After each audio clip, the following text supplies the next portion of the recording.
하나님의 말씀 우리 함께 읽도록 하겠습니다. 오늘 말씀은 마태복음 3장 13절에서부터 17절까지 말씀입니다.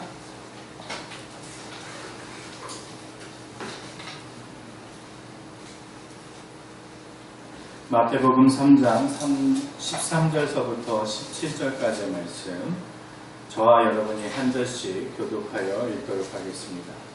이때 예수께서 갈릴리로부터 요단강에 이르러 요한에게 세례를 받으러 하시니 요한이 말하기를 내가 당신에게서 세례를 받아야 할 터인데 당신이 내게 오시나이까. 예수께서 대답하여 이르시되 이제 허락하라. 우리가 이와 같이 하여 모든 일을 이루는 것이 합당하리라 하시니 이에 요한이 허락하는지라. 예수께서 세례를 받으시고 물에서 올라오시되 하늘을 두고 하나님의 함께 읽겠습니다. 하늘로부터 소리가 있어 말씀하시되 이는 사랑하는 아들이요 내 기뻐하는 자라. 아멘. 아멘. 우리는 지난 시간 세례 요한의 말씀을 통해서 또 그의 삶을 통해서 하나님께 어떠한 자세로 헌신하며 또 어떠한 삶으로 마무리되어지며 모든 것을 하나님 앞에 영광을 돌리는 삶이 무엇인지에 대해서 살펴보았습니다. 사랑하는 성도 여러분들도 또한 세례 요한처럼 여러분의 삶을 하나님 앞에 영광을 올리기 위하여 한 주간 애쓰시고 또한 그렇게 성령 충만한 가운데 사셨음을 또한 고백합니다. 아멘. 아멘. 아멘입니다. 그렇게 우리의 작은 것도 하나님 앞에 내어드리며 하나님의 영광을 위하여 또한 매진하며 살아가시길 주의 이름으로 축복합니다. 오늘은 이제 세례 요한의 두 번째 이야기 이제 마무리하는 시간입니다. 이제 드디어 예수님께서 세례 요한 앞으로 세례를 받으시러 나오는 장면으로 오늘 말씀의 본문이 시작되어집니다. 우리 한번 13절, 14절 다시 한번 읽도록 하겠습니다. 함께 읽습니다. 시작. 예수께서 갈릴리로부터 요한에 이르러 요한의 세례를 받으러 하셨는지 요한이 말하기를 내가 당신에게서 세례를 받아야 하는데 당신이 내게 오시나이까. 아멘. 예수께서 갈릴리로부터 요단강에 이르러 요한에게 세례를 받으러 이제 오셨습니다. 근데 그 오시는 모습을 보고 요한은 성령이 그 안에 머무는 것을 보고 성령님께서 깨닫게 해주셔서 그가 메시아임을 단번에 알아보았습니다. 그러면서 하는 말이 14절에 보시면 내가 당신에게 세례를 받아야 할 터인데 당신이 내게로 오시나이까? 라고 한 것입니다.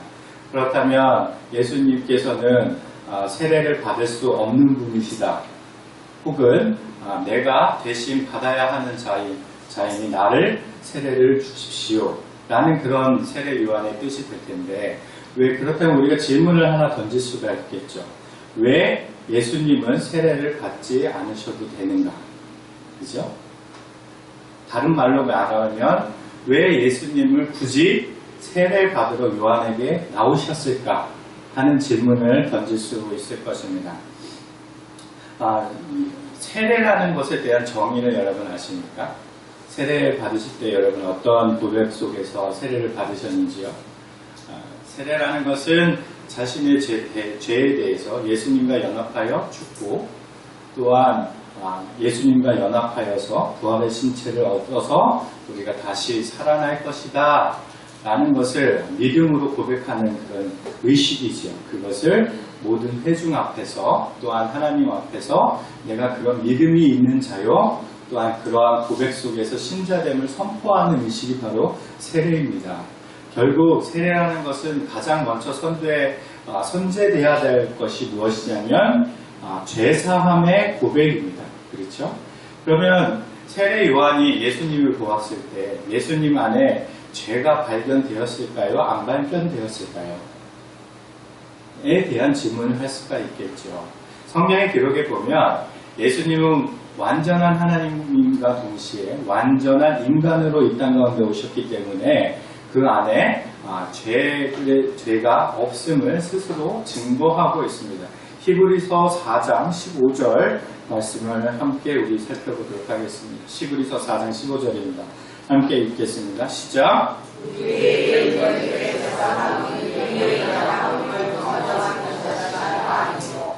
모든 일에 우리와 똑같이 시험을 받으시는 주시되 완전한 인간으로 이 땅 가운데 오셨기 때문에 예수님은 시험을 받으실 수 있습니까? 없습니까? 시험은 받을 수가 있다. 그러니까 이제 우리가 4장 넘어가게 되면은 예수님께서 광야에서 시험 받는 장면이 나오죠. 우리와 똑같은 인간으로 이 땅 가운데 오셨기 때문에 예수님은 우리와 동일하게 시험을 받을 수 있는 존재로 이 땅 가운데 오셨습니다. 그런데 그 안에 뭐가 없다? 죄가 없다. 그렇기 때문에 죄사함의 고백을 하는 이 세례의식을 예수님께서는 받으실 필요가 없으신 거예요. 원래는. 그런데 그것을 세례 요한도 알고 있었고, 그래서 그 질문을 하자 예수님께서 이렇게 대답을 하시지요. 마태복음 3장 15절로 넘어가 볼까요? 마태복음 3장 15절입니다. 함께 읽겠습니다. 시작. 예수께서 대답하여 이르시되 우리가 이와 같이 하여 모든 일을 이루는 것이 합당하니라 하시니 이에 요한이 합당합니다. 죄 없으신 예수님께서 세례 받으시는 목적이 무엇이냐면 모든 일을 이루는 것이 합당하기 때문이다 라고 되어 있어요. 모든 일. 그러니까 이것은 다른 말로 하나님의 뜻을 이루는 것이, 내가 세례를 받음으로써 이 땅 가운데 온 목적을 성취하는 것이 합당하니라 라고 이야기한 것입니다. 도대체 이 모든 일을 이루는 것은 어떤 의미가 있길래 이 세례 요한은 이 말을 듣고 예수님께 세례를 주었을까를 우리는 살펴보아야 하겠지요. 그죠? 이 모든 일을 이루는 것에 합당하다라는 이 뜻을 우리가 좀 더 깊이 있게 살펴보도록 하겠습니다. 이 말씀을 이해하려면 먼저 고린도전서 10장 1절에서 2절 말씀을 함께 읽어야 합니다. 그 고린도전서 10장 1절 2절에 보면 세례의 의미를 다르게 우리가 이해하는 바하고는 조금 더 다르게 이렇게 기록되어 있음을 발견할 수가 있습니다. 함께 읽도록 하겠습니다. 시작.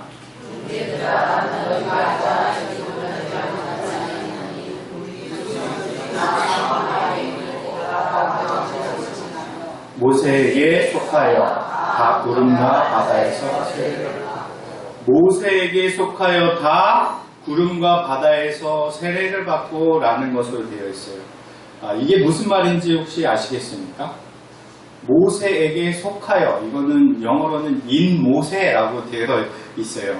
그러니까 모세 안으로 들어가서 모세와 함께 구름과 바다에서 세례를 받았다라고 되어 있어요. 구름과 바다 안에서 세례를 받았다라는 이야기는 언뜻 생각하면 무엇이 떠오르죠? 홍자로 시작하는데 할렐루야, 홍해입니다. 홍해. 말씀을 찾아보죠. 출애굽기 14장입니다. 출애굽기 14장 21절에서 22절만 읽어보도록 하겠습니다. 시작. 모세가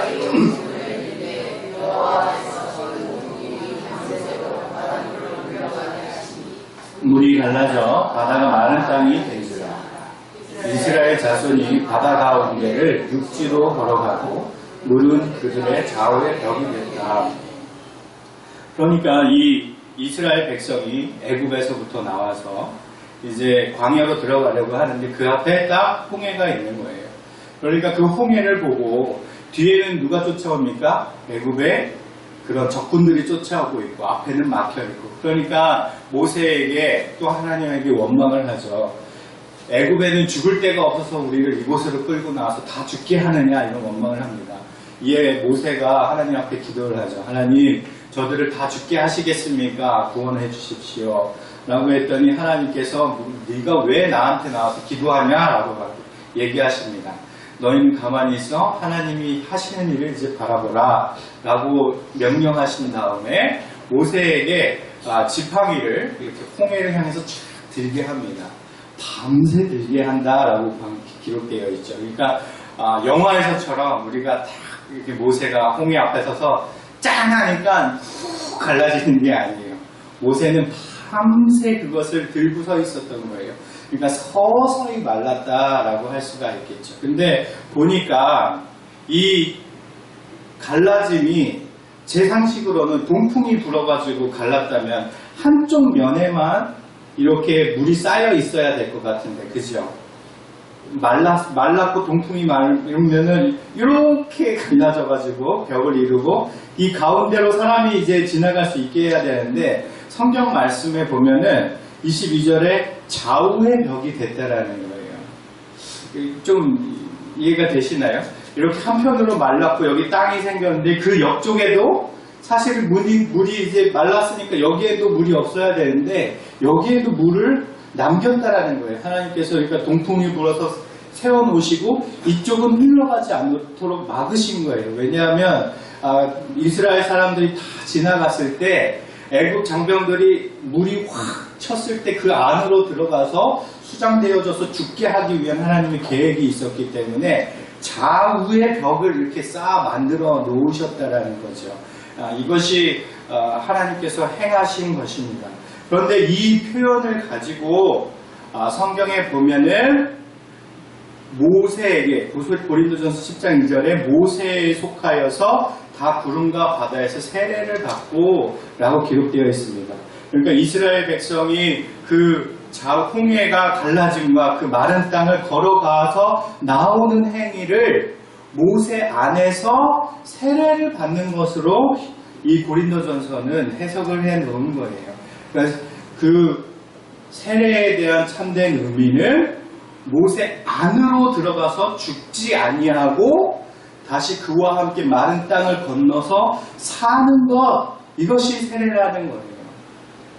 하나님께서는 이스라엘 백성이 그 홍해를 건너기 전에 어떻게 하셨냐면 모세가 밤새도록 이렇게 지팡이를 들고 있게 했다고 했지 않습니까? 그런데 하나님께서는 낮에는 구름기둥과 밤에는 불기둥으로 이스라엘 백성 앞쪽으로 이렇게 항상 인도하셨는데 주의 사자와 그 구름과 불기둥이 진영의 뒤쪽으로 왔어요.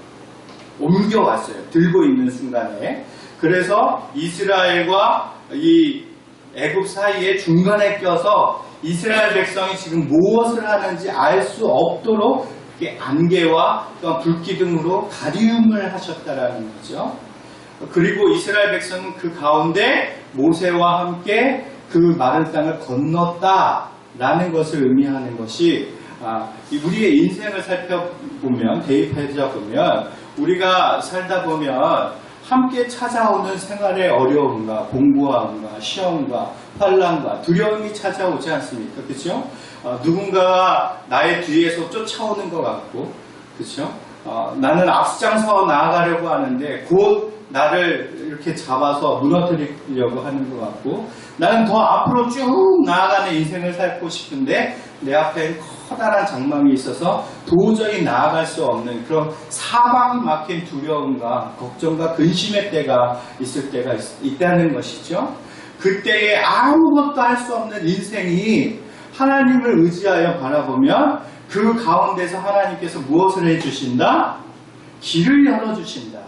우리가 빠져나갈 수 있는 길을 열어주시는데 그 길을 누구 안에서 함께 걸어야 하느냐? 그것이 바로 모세라고 성경은 기록하고 있는 거예요.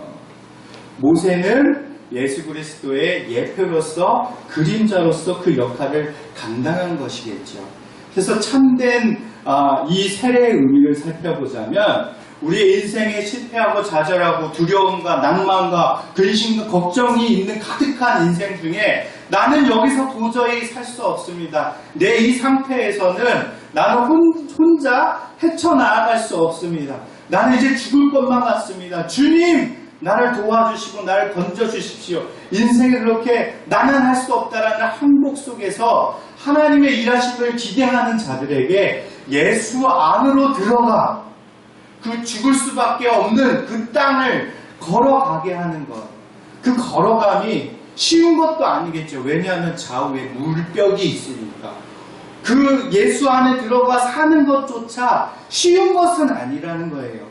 그 두려움과 근심과 걱정은 여전히 그것을 바라보며 살아가는 게 우리의 인생이라는 거죠. 그러나 그 끝에 마른 땅을 건너 나아가면 그 영화로움을 예수 안에서 성취하여 이루겠다라는 것이 바로 참된 세례의 의미라는 것입니다. 여러분 예수 안에 속한 자이십니까? 아멘. 마른 땅을 걸어가시길 바랍니다. 지금 당장 내 삶의 문제 가운데서 해결되어지지 않아 근심하며 걱정하는 것이 있습니까? 하나님께 길을 내어달라고 그렇게 기도하시기 바랍니다. 그리고 내 힘으로 앞으로 나아가려고 했던 무모한 나의 계획과 그런 나의 삶과 나의 발걸음을 주님 안에서 걸어갈 수 있도록 주님에 속하여 걸어갈 수 있도록 그렇게 인도하여 달라고 하나님 앞에 기도하시기 바랍니다. 우리의 가장 좋은 것은 하나님 앞에 항복하는 것입니다. 나는 할 수 없으니 주님이 나의 삶을 주장하여 주시옵소서. 이것이 우리의 참된 고백이어야 될 줄로 믿습니다. 이렇게 예수 그리스도께서 이 세례를 받으시고 난 다음에 오늘 본문 16절에 보면 성령이 비둘기같이 내려오셨다라는 그런 기록이 있습니다. 이에 대한 의미에 대해서 우리가 더 살펴보도록 하겠습니다. 마태복음 3장 16절 말씀입니다. 우리 함께 읽어보도록 하겠습니다. 시작. 예수께서 세례를 받으시고 눈에서 나오시는데 하늘이 열리고 하나님의 성령이 비둘기같이 내려 하나님의 성령이 무슨 모양으로 같이 내렸다고요? 비둘기. 왜 비둘기일까? 그 많은 새들도 있고, 그죠? 많은 동물들도 있는데, 왜 비둘기의 형상처럼 임하였을까? 무언가 연상되는 게 있으시죠? 좀 더 이렇게 우리가 추리를 해보자면, 우리가 모세 안에 들어가서, 그죠? 세례를 받고라고 하였습니다. 그렇다면 정작 죽을 운명에 처했던 모세가 건지움을 받아서 살게 된 그런 도구가 하나가 있습니다. 그가 갓 태어나자마자 어미에 젖을 떼자마자 이제 죽게 되었을 때 그가 이것 안에 들어가 있었기 때문에 건져냄을 받아 살게 되었죠. 그게 무엇인지 혹시 기억나십니까? 갈대 상자, 그렇죠? 모세가 갈대 상자 안에 이렇게 들어가서 또한 그 상자 안에는 물이 새지 않도록 역청을 발라가지고 이렇게 모세 아이를 놓고 그 나일 강가에 어미가 이렇게 쭉 흘려보냅니다. 그런데 그 바로의 딸이 그것을 보고 건져내어 살게 되었다는 것이죠. 이 갈대라는 것이 히브리어로 테바라고 기록되어 있습니다. 테바. 그런데 이 테바라는 것이 성경에는 단 2회 사용되었습니다. 2회. 이거 외에는 다른 용도로 사용되어짐이 없는 단어예요. 테바라는 단어는. 언제 사용되었느냐? 노아의 방주할 때 그 방주가 갈대 상자와 동일한 단어로 사용되었습니다. 신기하죠? 방주가 히브리어로 테바로 기록되어 있습니다. 방주 시대 때가 어느 때였습니까? 세상이 악하여서 하나님께서 세상 땅에 있는 모든 지면의 생물들 다 멸하고자 하셨을 때 모든 것을 다 흩고 그 생명을 취하려 했을 때 노아만 당대의 의인이라 하나님께서 그와 그의 가정을 살리기로 작정하시고 방주를 만들어서 구원의 계획을 살피죠. 그 방주 안에 들어간 자는 살겠고 그 밖에 있는 자들은 모두 죽는 것이 바로 하나님의 계획하심이었습니다. 그 안으로 들어가는 자가 산다라는 것이 하나님의 계획인데 모세가 갈대아 상자 안에 들어가서 산 것처럼 방주 안에 들어가는 자가 새 생명을 얻는다. 그리고 모든 지면이 다 물에 의해서 비에 의해서 다 쓸리움을 당하고 죽임을 당했을 때 40일이 지나고 150일이 되었을 때 모세가 창문을 열어 보낸 것이 무엇입니까? 제일 처음엔 까마귀였지요. 그러나 까마귀는 돌아오지 않았기에 그가 대신 누구를 보냈다고요? 비둘기를 보냈다는 거예요. 그런데 비둘기가 후에 앉을 곳을 찾지 못하고 잎사귀 이렇게 입에다가 그쵸? 그 나뭇잎을 물고 다시 돌아와서 땅이 마른지를 알게 되었다. 새 하늘과 새 땅이 다시 시작됨을 알게 되었다. 모든 지면이 죽음의 면을 심판의 대가를 치르고 있는데 이제 다시 새로운 삶이 새로운 땅이 창제되었다라는 그 기쁜 소식을 비둘기를 통해서 알게 되었다라는 거예요.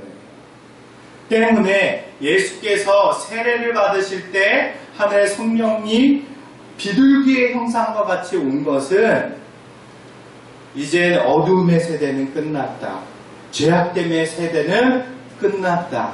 이제 성령님이 그 안에 내주하셔서 함께 역사하신 은혜가 메시아 가운데 머무니 이는 나의 참 기뻐하는 자요 그의 말을 들으라 하는 그 하나님의 명령이 그 안에 성취되어서 새 시대를 열어가는 그런 시대가 이제 도래하였다 라는 것을 알리기 위하여 성령이 비둘기와 같은 형상으로 그렇게 임한 것입니다. 예수 안에 있으면, 예수 안에 머물면 새로운 삶이 시작됨을 여러분 믿으십니까? 예수를 믿음과 예수를 믿지 않았을 때의 삶이 여러분 차이가 있으심을 고백하십니까? 어떤 차이가 있으셨는지요? 가장 중요한 건 예수께서 이 땅 가운데 오셔서 비로소 말씀하실 때 제일 먼저 하신 것이 세례 요한이 외쳤던 그 광야에서 외쳤던 동일한 말씀입니다. 회개하라, 천국이 가까이 왔느니라. 두 가지가 있는 것이죠. 죄를 고백하라, 그리고 하나님의 백성으로 살아라. 이 두 가지의 메시지가 예수님께서 이 땅 가운데 오신 목적이요 성취를 위한 계획이라는 것이지요. 그렇기에 그가 권능으로 세례를 받아서 성령의 임재하심으로 인하여서 하나님의 모든 의를 이루는 것이 합당하다라고 이야기한 것입니다. 사랑하는 우리 만남의 교회 성도 모든 여러분, 예수 안에 속하시길 바랍니다. 예수 안에 머무시기 바랍니다. 과연 같은 이 인생길에 우리가 주께서 가라 하신 그 생명의 길을 걸어가시기를 축복합니다. 그러기 위해서는 참된 회개함이 우리 안에 먼저 고백되어져야 될 줄로 믿습니다. 우리가 죄 지은 채로 하나님 앞에 설 수가 없습니다. 하나님 거룩하시기에 우리가 거룩하지 않은 채로 하나님 앞에 나아가면 하나님께서 용납하시지 않으십니다. 철저하게 우리를 십자가 앞에 모두 내려놓고 우리의 죄를 회개함이 하나님께서 기뻐하시는 모습입니다. 또한 그 제사함의 은혜를 입으셨다면 천국 백성으로 살아가시기를 축복합니다. 하나님 나라의 백성답게 하나님의 말씀을 성취하며 우리 삶 가운데 날마다 그런 동행함이 여러분 가운데 흘러넘치기를 축복합니다. 주님과 동행하는 삶이 얼마나 기쁘고 행복할까요? 그죠? 아멘. 요즘에 하도 더워서 제가 주중에 이렇게 사무실에 있으면 제가 아무리 에어컨을 낮게 틀어놔도요 그걸 추워지지가 않나요. 19도로 맞춰놨는데도 요 조그만 방 안에서 이제 냉기가 좀 이렇게 많이 빠졌나 하면서 이렇게 더워요. 그러면 이제 말씀 보고 또 이렇게 책을 보면서 이렇게 앉아 있으면 땀이 이렇게 주르륵 나요.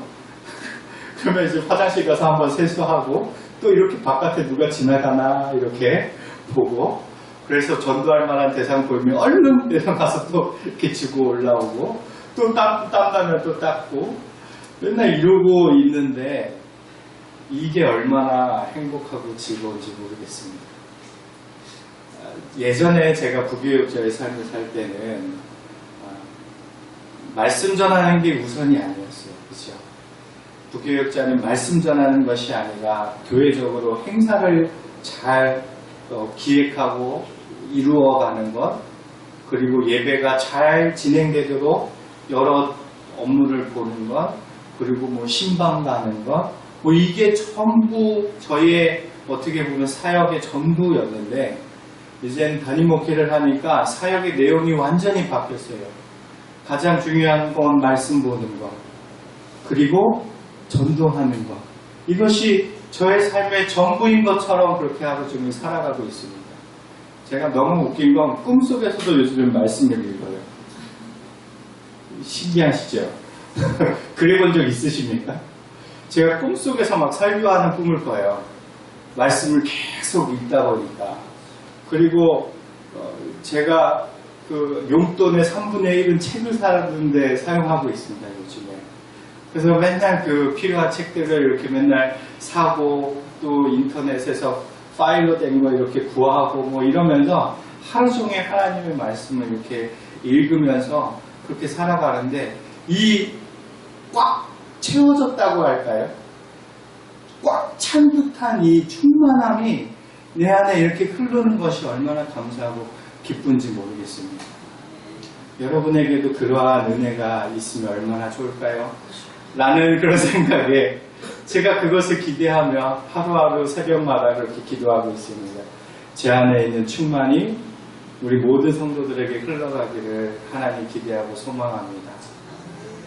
제 안에 있는 기쁨이 또한 우리 사랑하는 성도님들에게 늘 흘러넘치기를 하나님 기도합니다. 오늘도 삶의 현장에서 애쓰고 수고하고 이 무더운 날씨에 땀을 흘리며 일하는 우리 사랑하는 성도들, 저보다는 더 세상과 가까이에 살면서 빛으로 살아가는데 얼마나 어려울까. 그러나 하나님 지치지 않게 하시고 말씀 가운데, 은혜 가운데, 하나님의 돕는 손길 가운데 머물게 해주십시오. 이것이 저희 하루하루의 기도 제목입니다. 예수 안에 머무신다면 그 기쁨과 그 충만을 함께 누릴 수 있을 줄로 믿습니다. 삶의 모든 어려운 순간에서 오로지 주 예수 그리스도를 붙잡으시기를 축복합니다. 그 안에 죽음이 있고 그 안에 다시 삶이 있음을 믿음으로 고백하시기 바랍니다. 여러분의 기도의 모든 제목을 하나님 앞에 쏟아내으십시오. 주 안에서 그 모든 것이 그의 모든 의로움으로 이루어질 줄로 믿습니다. 육체의 질병을 위해서 기도하고 계신 분들, 하나님 앞에 간절함으로 기도하십시오. 주님께서 치료자 되심을 믿으시며 하나님 앞에 기도하시기 바랍니다. 사업의 문제와 여러 가지 것들로 인해서 고민하고 괴로워하고 풀리지 않아 힘들어하시는 분들, 예수 안에 그 모든 어려움과 걱정을 털어놓으십시오. 주님께서 그것을 의로 성취하여 주실 줄로 믿습니다. 그렇게 한 걸음 한 걸음 주님과 함께 동행하여 나아갈 때 우리의 삶이 거룩의 길로 인도되어질 줄로 믿습니다. 우리는 하나님의 거룩한 백성입니다. 그 백성답게 담대히 살아가는 우리 사랑하는 만남의 교회 모든 식구들 되기를 예수님의 이름으로 축복합니다. 우리 함께 기도하도록 하겠습니다.